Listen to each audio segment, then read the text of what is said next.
Bonjour et bienvenue dans cet exercice qui s'intitule Pourquoi cuisiner dans des casseroles en cuivre? Donc cet exercice traite de l'électrolyse. Alors on comprend assez vite en observant des bâtiments en cuivre que le cuivre s'oxyde facilement au contact de l'air et il se recouvre de ce qu'on appelle une couche de verre de gris. Donc ce qu'on veut bien évidemment éviter lorsqu'on fait de la cuisine, éviter cette couche de verre de gris. Et de ce fait, pour le protéger, on réalise ce qu'on appelle un étamage, c'est-à-dire on dépose de l'étain sur le cuivre. Alors pourquoi on a des casseroles en cuivre? Parce qu'elles conduisent très très bien la chaleur, hein. C'est un excellent conducteur de la chaleur. Donc de ce fait, c'est vraiment utilisé en cuisine. Et on va essayer donc de protéger ces casseroles en cuivre en déposant une couche d'étain. Le symbole de l'étain, c'est SN. Donc c'est un métal. Et on va donc réaliser l'électrolyse de cuivre. Alors, premièrement, on nous demande de considérer le schéma donc, que je vais rapidement redessiner. Donc, on a un générateur de tension continue qui est branché de la façon suivante, avec 1 ampère-mètre, et puis relié donc à 2 électrodes. Donc, ces électrodes qui sont des portions métalliques, le tout plongeant dans une solution électrolytique.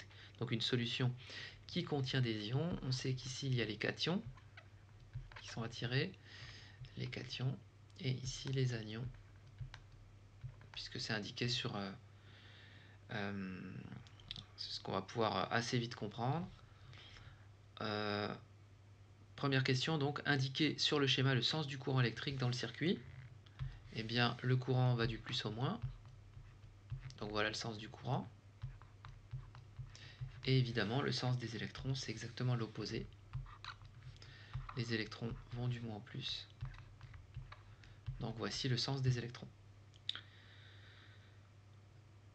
Dans les solutions, donc c'est pour ça que je disais les cations sont positifs, hein, et donc les cations positifs sont forcément attirés par la borne qui est négative, puisque rappelons que ça c'est la borne négative, puisqu'il y a les électrons qui arrivent ici, alors que ici on a une borne positive, puisqu'elle est reliée au plus du générateur, et bien évidemment les anions qui sont négatifs vont être attirés par cette partie positive. Donc ce qu'on appelle les porteurs de charge, si on réfléchit, qui assurent donc le courant électrique, les porteurs de charge ce sont les électrons dans les métaux. Je vais donc tous les repasser en noir. Voici le sens des porteurs de charge dans les fils électriques et dans les métaux. Et puis dans les solutions, ce sont les ions. Donc les cations vont être attirés par ici et les anions vont être attirés par là. Anions sont négatifs, cations sont positifs, c'est-à-dire les ions. Alors quels sont ces ions? On le voit, hein, la solution c'est du sulfate d'étain. Donc évidemment, les cations, ce sont les ions SN2+. Donc les SN2+, sont attirés par cette borne négative. Et les sulfates, les SO4 2-, sont attirés, donc, puisque ce sont des anions, par cette borne-là. Donc on a répondu à la première question. L'électrolyse est-elle une transformation spontanée? Eh bien évidemment que non, hein, ça je dirais c'est presque une question de cours. L'électrolyse, c'est une réaction forcée. Et pourquoi elle est forcée? Parce qu'on apporte de l'énergie grâce au générateur qui se trouve là. Donc il y a un apport d'énergie avec le générateur.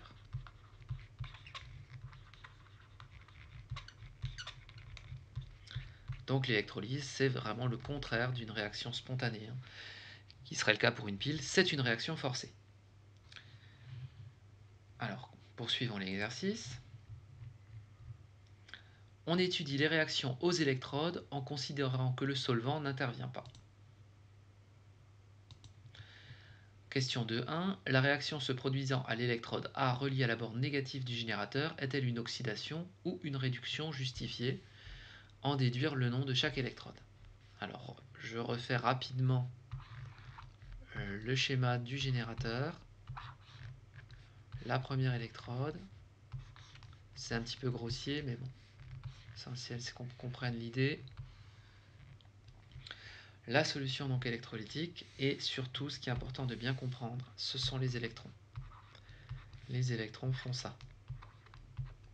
Donc on est d'accord qu'à cette électrode-là, on a une arrivée d'électrons. Donc de ce fait, on est à la borne négative.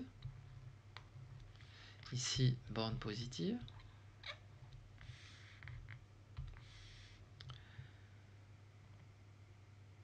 On a donc des électrons ici qui vont, puisque ce générateur apporte des électrons, on va avoir des électrons qui vont être consommés. Si les électrons sont consommés, eh bien, il s'agit d'une cathode, et donc c'est par définition la réduction. Donc ici, si on répond vraiment à la question, donc question 2.1, l'arrivée des électrons fait qu'on a un apport d'électrons. Cet apport d'électrons est un gain d'électrons. Un gain d'électrons, c'est par définition une réduction. Une réduction se produit à la cathode. Donc cette partie-là, c'est la cathode. Et a fortiori, celle-ci, c'est l'anode. Là, il y aura l'oxydation. Donc est-ce qu'on nous demande tout de suite d'écrire, donc c'est dans la question d'après, hein, écrire l'équation de la réaction ayant lieu à l'électrode A. Donc question 2.2. Donc comme on a un gain d'électrons, c'est quelque chose plus des électrons qui va se transformer en autre chose. C'est bien une réduction, le gain d'électrons, le gain se traduisant par ce plus-là. Bien évidemment, ce sont les ions Sn2+, qui vont gagner 2 électrons pour se transformer en Sn. Donc voici l'équation qui est une réduction qui se produit à l'électrode A. L'électrode A étant celle-ci. Et voilà la B. Ensuite, on nous demande d'écrire l'équation qui a lieu à l'électrode B. Eh bien, en B, c'est exactement l'inverse, hein, c'est une oxydation. Donc, c'est la question 2.3. On a donc une oxydation. Une oxydation est une perte d'électrons. Donc, c'est la réaction en sens inverse, c'est-à-dire Sn va se transformer en Sn2+, plus 2 électrons. On voit que Sn a perdu 2 électrons. Il a envoyé ces électrons, entre guillemets, qui vont se retrouver ici, à circuler dans le circuit. Question 2.4. En déduire l'équation de la réaction globale de cette électrolyse. Eh bien, pour faire la réaction globale, il suffit de sommer les deux équations. Alors, ce qu'on peut faire simplement pour préciser, c'est ajouter des petits indices. A pour l'électrode A, B pour l'électrode B. Si on somme ces deux équations, on a Sn2+ à l'électrode A, plus Sn à l'électrode B, qui va se transformer en Sn2+ à l'électrode B, plus Sn à l'électrode A. On voit bien qu'en réalité, on a simplement déplacé de la matière, mais qui s'est produit exactement l'inverse à chacune des électrodes, donc à chacune des parties. Donc on a bien montré ici par cette équation qu'il y a autant d'ions Sn2+ consommés que d'ions Sn2+ formés. Les Sn2+ consommés sont là, les Sn2+ formés sont là, et il en va de même pour l'espèce solide. Donc de fait, on peut dire que la concentration en Sn2+ est quasiment constante dans la solution. Alors, partie 3. L'intensité du courant électrique est maintenue constante pendant toute la durée de l'électrolyse et vaut 0,250 A. Donnez l'expression de la quantité d'électricité qui a traversé le circuit au cours de l'électrolyse. Donc, je vais un petit peu effacer pour gagner de la place, plutôt en libérer. Donc, question 3.1. la quantité d'électricité, eh bien, c'est l'intensité fois le temps. C'est l'expression qu'on nous demande, donc c'est simplement la formule, avec quand même les unités, on peut les préciser. La quantité d'électricité est en coulomb, l'intensité en ampères et le temps en secondes. Voilà pour cette question, qui est une question de cours, qu'on va sans doute appliquer juste après. En s'aidant éventuellement d'un tableau d'avancement, mais donc ce n'est pas obligatoire, établir la relation entre la quantité d'électrons échangés et la quantité d'étain déposé sur le récipient. Il suffit d'utiliser une des deux demi-équations, peu importe laquelle, écrite dans peu importe quel sens. Et si on regarde la stoichiométrie de cette équation, on voit ici qu'on a un qui est sous-entendu. On s'intéresse donc au coefficient stoichiométrique et on constate tout simplement que le nombre de moles d'électrons échangés divisé par 2, c'est ce 2-là, hein, est égal au nombre de moles d'étain divisé par 1, c'est ce 1-là. Et donc de ce fait, on peut en déduire la quantité d'électrons échangés. Le nombre de moles d'électrons échangés, c'est donc 2 fois le nombre de moles d'étain.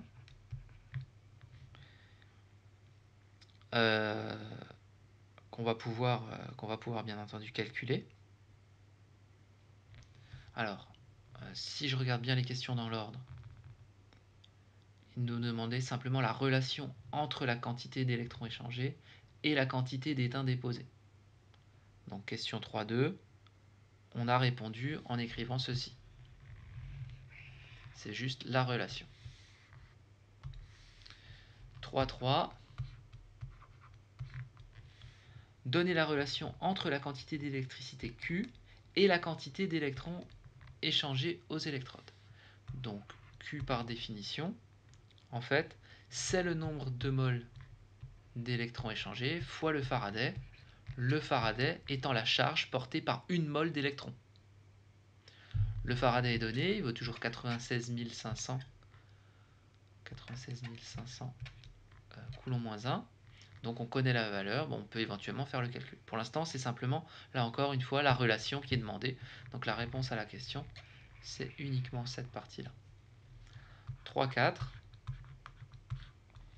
Montrer alors que la durée de l'électrolyse peut être exprimée en fonction de la masse d'étain déposé par la relation. Donc on va faire le lien entre toutes ces questions. On sait que Q c'est égal à I fois delta T. C'est ce qu'on a trouvé dans la question 3.1. De ce fait, delta T c'est Q sur I. Or, d'après la question 3.3, Q c'est le nombre de moles d'électrons échangés fois le Faraday sur I. Je poursuis ici. Le nombre de moles d'électrons échangés qui est là, eh bien on a montré que c'était 2 fois le nombre de moles d'étain. Donc fois le Faraday sur I. Le nombre de moles, c'est la masse d'étain sur la masse molaire. Donc on peut remplacer le petit n par petit m sur grand M. Puisqu'on a les valeurs. Pas oublier le 2 et le i. Et on a bien démontré la relation qui est là, qui est attendue. Donc pour l'instant, on ne nous demande pas encore l'application numérique.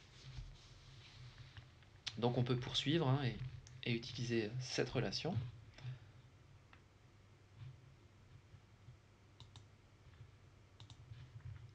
Alors, partie 4. On veut étamer une casserole cylindrique de diamètre 15 cm, de hauteur 7 cm et d'épaisseur négligeable. Le dépôt d'étain doit être réalisé sur les faces internes et externes et sur une épaisseur de 20 micromètres. Le volume d'étain nécessaire pour le dépôt est donné par la relation V égale SE avec S qui vaut pi d carré sur 2 plus 2 pi dh. Calculer la valeur du volume en centimètres cubes. Donc là, il nous suffit simplement d'utiliser la formule qui est préconisée. Donc de faire une application numérique, puisque là on nous demande vraiment de calculer. Donc le volume, c'est la surface fois cette fameuse épaisseur. C'est donc pi d carré sur 2 plus 2 pi dh, le tout fois E.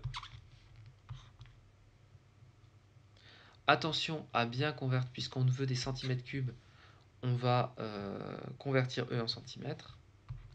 Donc ce qui nous fait pi fois, on a un diamètre de 15 cm, donc 15 au carré,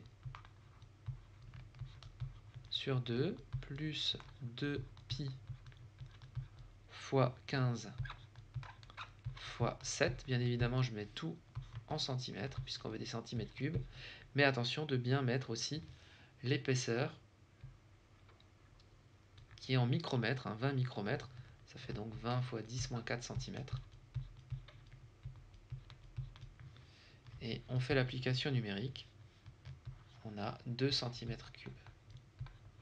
Donc on a le volume de cette casserole à recouvrir. La masse volumique de l'étain est de 7,3 g par centimètre cube, sous-entendu 1 cm3 pèse 7,3 g. Calculer la masse d'étain nécessaire.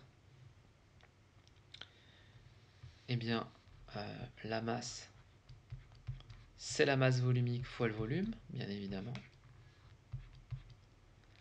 La masse volumique vaut 7,30 et le volume, eh bien, il vaut à peu près 2. Donc je vérifie simplement les unités, c'est bien des grammes par centimètre cube. On a des centimètres cubes, donc on peut faire aisément le calcul. Donc 14,6 grammes. Et enfin, à l'aide de l'expression donnée en 3,4, calculer la durée minimale de l'électrolyse. Donc on fait tout simplement l'expression numérique, on calcule l'application numérique, puisqu'on avait démontré que delta T, c'était 2 masses de l'étain sur masse molaire de l'étain fois le Faraday fois I. On va le mettre ici. Donc je continue ici, on fait l'application numérique. La masse de l'étain, on vient de la calculer, 14,6. Le Faraday, 96 500, coulomb moins 1. L'intensité, c'était 0,250. Et la masse molaire de l'étain, elle est donnée, c'est-à-dire la masse d'une mole d'étain, 119 grammes. On fait le calcul, on trouve un ordre de grandeur de 9,6 10 puissance 4 secondes, ce qui nous fait à peu près 27 heures. Donc pour recouvrir la casserole entièrement, il faudra qu'on laisse tourner l'électrolyse sous une intensité constante de 0,150 ampères pendant 27 heures.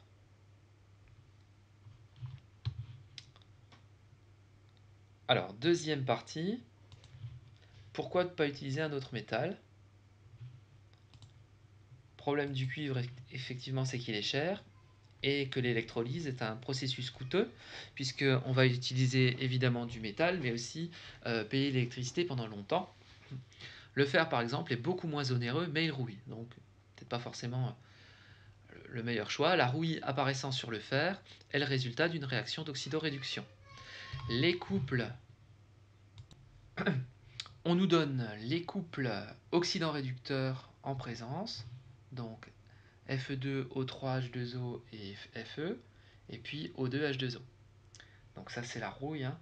L'oxyde de fer c'est la rouille. Et puis évidemment qui va réagir avec le dioxygène de l'eau. Hein.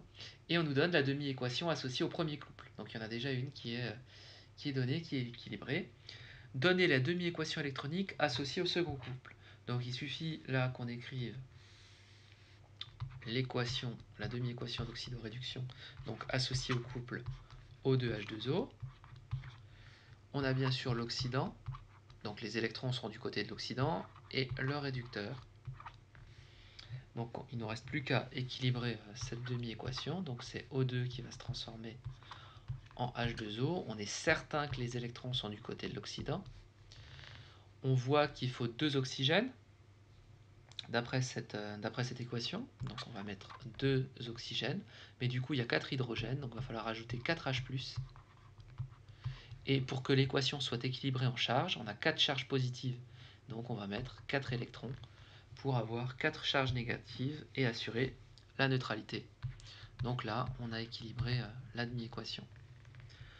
En déduire l'équation globale de formation de la rouille. Donc comment on forme la rouille? Eh bien, il suffit de reprendre cette demi-équation-là, de la combiner avec celle-ci, et donc de faire la somme. Donc allons-y, je la réécris. O2 plus 4H+, plus 4 électrons, se transforme en 2H2O. Je recopie la deuxième équation, qui a déjà été mise dans le bon sens. On peut le remarquer.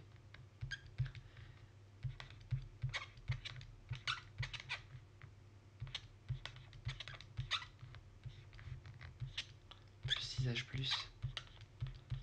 plus 6 électrons. Une équation d'oxydoréduction, c'est une équation où il n'y a plus d'électrons à la fin. Donc, de ce fait, donc là, on voit qu'il y a 4 électrons échangés, 6 électrons échangés.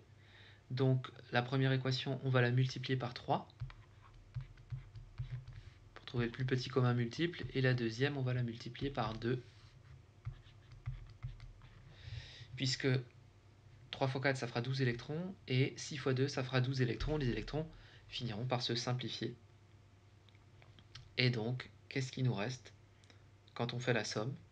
On fait la somme. On fait donc 3O2 plus 4 fer plus... Alors l'eau, on va calculer après, je vais laisser un petit peu de place, parce qu'on voit qu'il va y avoir de l'eau. On va voir combien il en reste. On aura 2 Fe2O3, virgule H2O, donc ça c'est la formule de la rouille. On voit que les H+ vont se simplifier, puisqu'il y en a 4 x 3, 12 et 6 x 2, 12. Et au niveau de l'eau, ici il y en a 3 x 2, 6, et ici il y en a 4 x 2, 8. Et donc on a 8 moins 6, ce qui va nous faire 2H2O.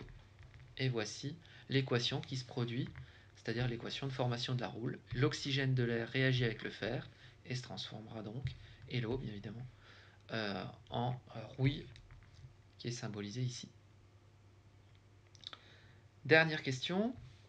Pour éviter la formation de rouille, on peut utiliser des alliages particuliers dits inoxydables, comme l'acier inox.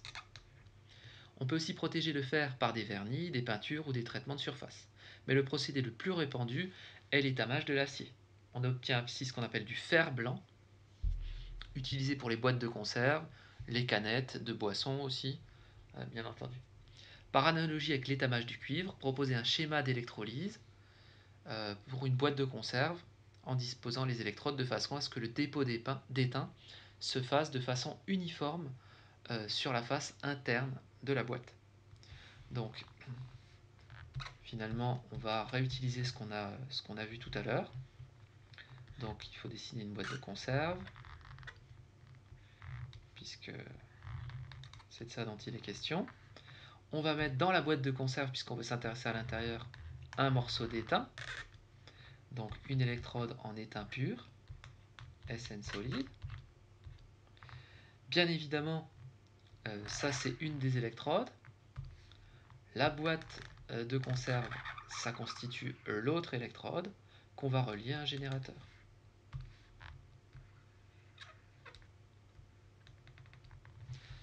On veut arracher l'étain pur et le déposer sur la boîte de cuivre. Donc comme tout à l'heure, ici on va mettre le pôle moins du générateur, ici le pôle plus. De ce fait, les électrons arriveront ici et on déposera l'étain. Et donc voilà le sens de circulation des électrons. Donc finalement, on en revient à exactement ce qu'on avait fait tout à l'heure pour la première partie. Et voilà le schéma qu'il faut faire pour le circuit électrique qu'il faut réaliser pour réaliser l'électrolyse, l'étamage de la boîte de conserve. Voilà pour cet exercice. Bon courage!